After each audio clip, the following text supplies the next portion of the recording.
In the year 2000, one company was named America's most innovative for the 6th year in a row. Wall Street worshipped it. Harvard studied it. Fortune 500 CEOs begged to learn its secrets, even as it was secretly collapsing from the inside. It was a magic trick, and its audience was the entire world.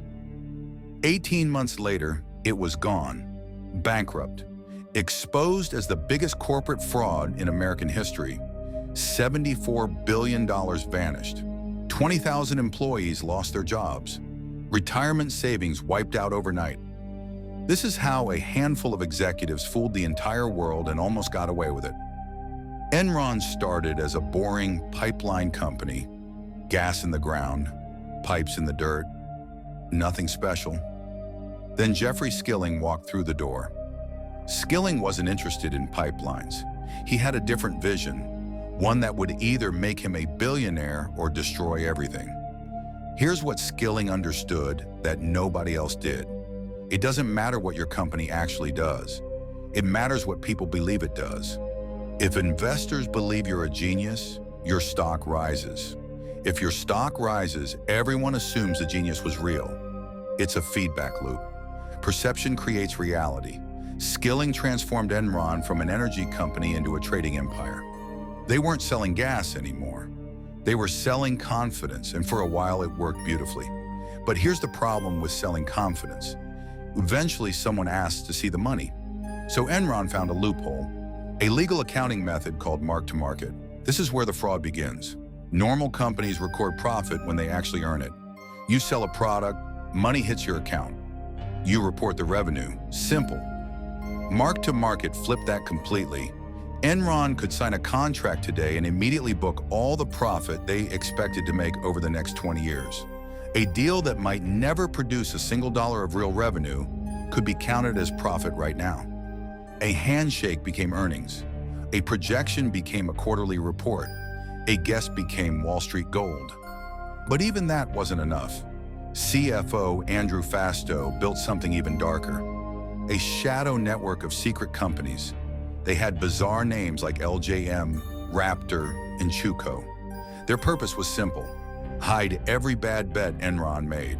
Whenever a deal went south, Fastow moved the loss into one of these ghost companies. Off the books, out of sight. The debt still existed. Enron just pretended it didn't. On paper, Enron posted record profits every single quarter. In reality, they were bleeding out. Inside Enron's Houston headquarters, people started asking a dangerous question. Where does the money actually come from? Nobody had a good answer. Traders would close billion-dollar deals, but the cash never appeared. Executives threw parties while accountants quietly panicked. One employee named Sharon Watkins wrote a memo directly to the CEO. She warned him the whole thing was about to collapse. That memo was ignored.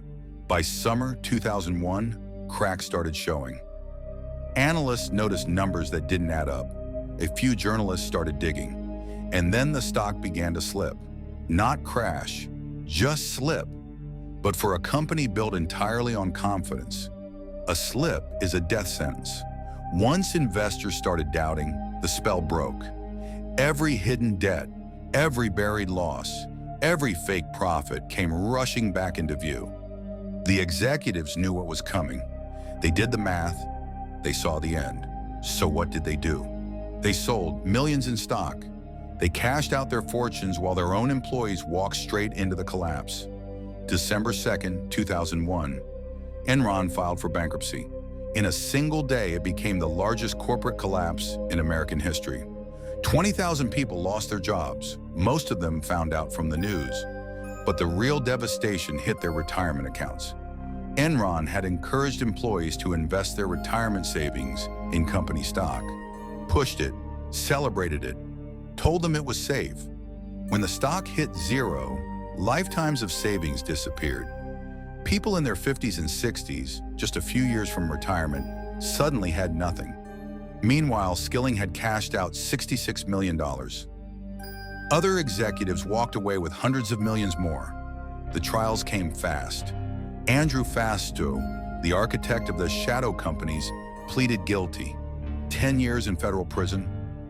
Jeffrey Skilling was convicted of fraud and conspiracy. 24 years. Later reduced, but he still served over a decade behind bars.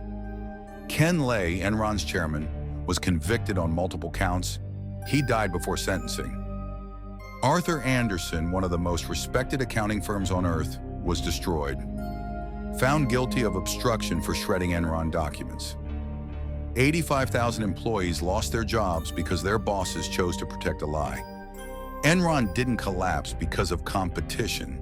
It didn't fail because the market shifted. Enron died because it was never real. The executives believed they could outrun the truth forever. That confidence could replace cash. That perception could overpower reality. They were wrong. And here's what makes this story still matter today. The same tricks Enron used are still legal, still happening, still waiting for the next company to push them too far. Enron wasn't a one-time failure. It was a warning. The question is, are we paying attention? If this story opened your eyes to how corporate fraud actually works, you need to hear about Theranos. Another billion-dollar company, another charismatic leader, another web of lies that fooled investors, celebrities, and even the government. That story is even more unbelievable than this one. And if you want to see how these patterns keep repeating throughout history, hit that subscribe button. We break down the biggest scams, frauds, and collapses that shape the world we live in today. New stories every week. Thanks for watching. I'll see you in the next one.